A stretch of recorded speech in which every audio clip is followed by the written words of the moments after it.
નથી અને જરૂર બી નહીં, કારણ કે જ્યારે બી મેં સમાજમાં ગયો છું તો ધારાસભ્ય કરતા વધારે ઇજ્જત મળેલી છે. ખાલી ધારાસભ્ય નહીં, એટલી જ ભૂલ છે. પણ એ બાબતે પણ ચોખવટ કરીએ કે આપણે કોઈ ચૂંટણી લડવી નથી. પણ મારો ડુપ્લિકેટ મહેશ એ મને કહે કે વિદલા આવું કહે ને તો આપણે લડી લેવાની છે. એટલે કદાચ વિજય રાઠવા તો નહીં લડે, પણ આવી હળીઓ કર્યા કરી અને અમને અનુભવ થયા કે ના, તમારે આરામની જરૂર છે. તો આવનારી 2025 તાલુકા પંચાયત અને જિલ્લા પંચાયત અમે કંકુના કરી નાખીશું. 1000 છોકરાઓ છે, 26 તાલુકા પંચાયત, એમાંથી 18 એસટી, 8 બીજા સમાજની. આજે તો બીજો સમાજ જોડે છે. પૂરું કરી આલું. અને જો પૂરું કરવામાં આવે તો બધા જ નેતાઓ જોડે આજે તો બોલવા ચાલવાના સંબંધ પાછા થઈ ગયા છે.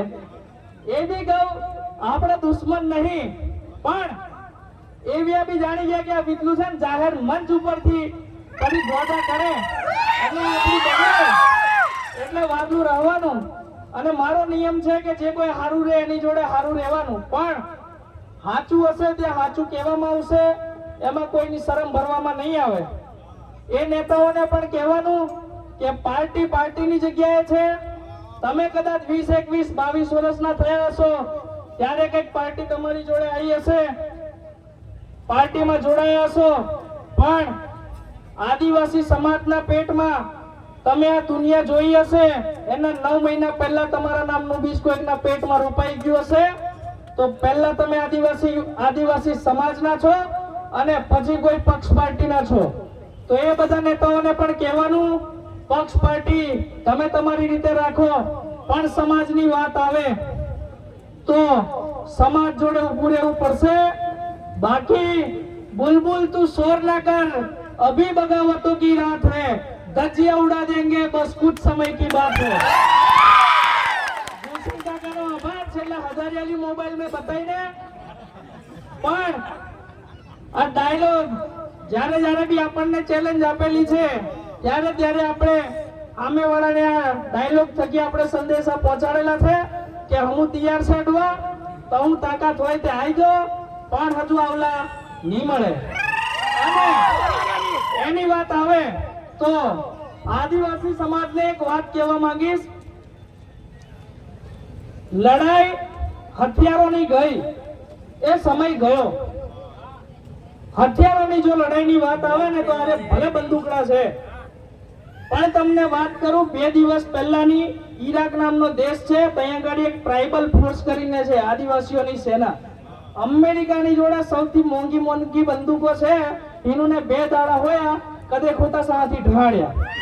કહેવાનો મતલબ હથિયારની લડાઈ આવે તો આદિવાસી સમાજ કોઈ દિવસ કોઈને ગાંઠે નહીં. આજે પણ ભલે આપણે તીર કાંઠા લઈને નીકળીએ, પણ એ તીર કાંઠા દેખીને ભલભલા સામે વાળાનું પાણી બધું નીકળી જાય. પણ આજનો સમાજ હથિયાર માટે નહીં, આજનો સમય દિમાગથી લડવાનો છે. તમને હું વાત કરું, આદિવાસી યુવા સમિતિ હથિયાર લઈને નીકળતી કે નહીં લુખી દાદાગીરી કરીને નીકળતી.